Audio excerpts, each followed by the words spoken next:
Hello, everybody, and welcome to GNN, where we take a look at the latest and greatest in comic-related media and products. I'm your host, Phil C., and today we're going to be doing a product review of an item that's on the shelves at a lot of different places. It's pretty familiar to some of you, and that is the Spinmaster Batman the Cape Crusader action figure. So go ahead and stay tuned as we take this one out of the box and take a look to see at what you're getting for your money. Okay, we're going to go ahead and open up this package. Again, there's a small cut line here on the side of the box. So we're just going to go ahead and make a quick cut right there. Make sure you always use some caution when using scissors. I'm going to go ahead and open up the packaging. There's not really much to Spinmaster packaging, although I will say that it's packed in there tight. So as you can see, Batman is in a protective clamshell. He's got his cape out here sticking out on the back. He's got this small plastic piece that's holding his feet in place. I'm going to cut that because I don't want to rip that figure out. So let me cut that. Now I'm going to go ahead and pull them out. One thing about the cape, I know there's a tendency just to pull the figure out. Try to fold it a little bit, just like I'm about to show you, so you don't risk kind of messing up the cape itself when it gets pulled through that plastic piece. So I'm just going to gently fold that. Let me bend it just a little bit there. Okay, and I'm just going to pull them out of that clamshell. And there we go. All right, so the figure's loose. So what we have is a 3 3/4 basic Batman figure. Everything about this figure screams Rebirth. His costume, the bat emblem. He's got articulation here in his head.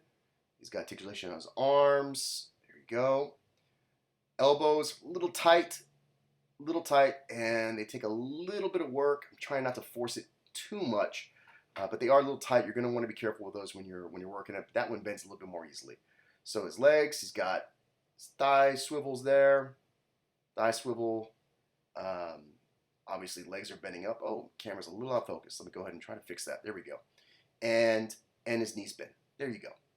So again, it's a basic figure. There we go. Knees are still a little tight, but he's been in the package for a while. So that's kind of something I was anticipating when I opened up this figure. Let me move the packaging out of the way. There we go. And I want you to kind of see, all in all, that's pretty much it. I mean, he is a basic Batman figure. He's got his cape here on the back. He's got a hole there for accessories, not unlike G.I. Joe's, 3 3/4 inch G.I. Joe's, which didn't come with the additional accessories backpacks. Now, the thing about the capes, I'm not a huge fan of a hole in the cape. I'm just going to be honest. Also, the material of the cape is kind of leaves something in the imagination. I am a child of the 80s and 90s. I was used to those really nice quality capes on my Batman and Superpowers figures.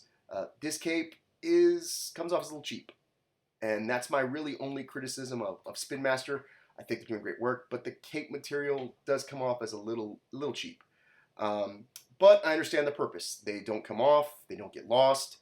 Nevertheless, that's the only real drawback I have to some of these Spinmaster figures is the cape material itself. But if you can get past that, you know what? It's a good figure. It's a good quality figure.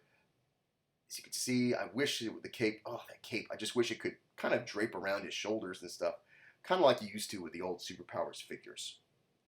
And I know it's kind of like a nitpicky thing regarding the capes, but it's just that when you're used to something, right, you just want it to still be that way. And oh my gosh, this cape! This is the only thing that holds me back sometimes with Spinmaster. And I love their figures, and I love the line. I also love the variety of stuff that they're doing with the current run of Batman, a modern interpretation of Batman and DC. It's just that one little piece. But again, if that's the only drawback that's keeping you from engaging these figures and picking them up, it might be time to just let that go. Because again, it's a small thing for me, but it's not like the make or break. These figures have a lot of articulation. They've got a lot of play value. They're a great way to introduce kids to the DC figures, the classics lines of DC and Batman figures. So that's just one thing. Again, oh, that's a nice emblem right there, the bat emblem on the chest. This is all Rebirth. Batman utility belt for Rebirth. Got the swivel again on the thigh. So again, 3 3/4 inch Batman looks good. Let's go ahead and we're going to move over to the accessories. Okay, so now we've discussed the basic figure. Let's go ahead and take a look at some of the accessories that come along with this figure. First of all, the accessories We could take a look at the box here. Ooh, let me move Batman out of the way. The accessories come in this kind of packaging that's reminiscent, I guess, of like a storage area of the Batcave.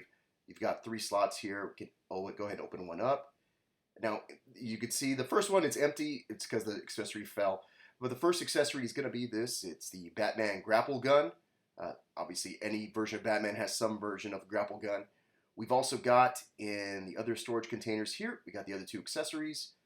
We've got first off, the Batarang. This is a pretty standard Batarang. It's a little oversized, but this is pretty standard for the Spin Master figure. So we've got a gold Batarang there. And then we have these 2 pieces of what come out to a Bat Shield. And it kind of can come apart. There you go. And you got the Bat symbol on the front. It can kind of come apart. It's like a melee weapon for Batman to use, I guess, like in hand-to-hand combat. So let's go ahead and put those aside. The other thing it comes with is this trading card. It's not really much of a trading card, but you do see Batman and Joker there on the side. Graphics are there. It kind of doesn't really come off. I don't want to really pull it off. But nevertheless, that is another nice touch from Spinmaster. Although I do kind of wish that artwork was on the cover of the box. Spinmaster keeps kind of playing. We also have from Spinmaster this little, let me pull it out, kind of like a mini poster, little advertisement for the other Batman figures in the Spinmaster Batman line. There we've got our Rebirth Batman identified, a bunch of other figures, upcoming figures, especially the Joker, Nightwing, Robin, Man-Bat. So this was the first wave of the Batman Cape Crusader line. And kind of shows all the different options, different versions of the figures you can buy. It's typical stuff. And then on the back, we have kind of like different locations for different missions for Batman and his allies or enemies. Okay, now that we've kind of shown all the accessories, now we're going to kind of see how they fit inside of Batman's hands. The first is the grapple gun. Again, the grapple gun's got a nice tight fit right there in the hand. Elbow bends a little bit. It's a little tight, but still looks good. Slightly oversized, but still not a problem. So Batman's got his grapple gun. He's got his Batarang. Again, a little large. That's going to cause an injury to somebody that gets hit with that. Or it's going to be used as a melee weapon, I guess. And then lastly, we have the Bat Shield. Very reminiscent to me of the Adam West Bat Shield, right? There we go. And besides being just the shield portion, let's go ahead and see how it fits in his hand as the melee weapon. And again, Spin Master's got a nice tight fit there, the grip. Those are not falling out easily. And all in all, some good accessories. Again, the accessories are all kind of a pliable plastic. It bends, it gives a little bit. So these kind of stand up to a lot of wear and tear for playtime for the kids. So those are great, great. Okay, well that pretty much rounds out this figure and this review. Again, you know what? It's a great representation, in my opinion still, of the Rebirth version of Batman from the comics. Reminds me a lot of the Superpowers figures I had as a kid. I'm still not 100% sold on the capes, but I understand the purpose. And you know what? These figures are available just about anywhere. Target, Walmart. I got this one for $3.99 at Ross. So if you can find these, if you got a Batman fan in your life, don't sleep on these figures. And other than that, that wraps out this review. Make sure if you like the video, you like and subscribe. Thanks, and look forward to seeing you again. This is Phil C. from GNN Reviews. Have a good one.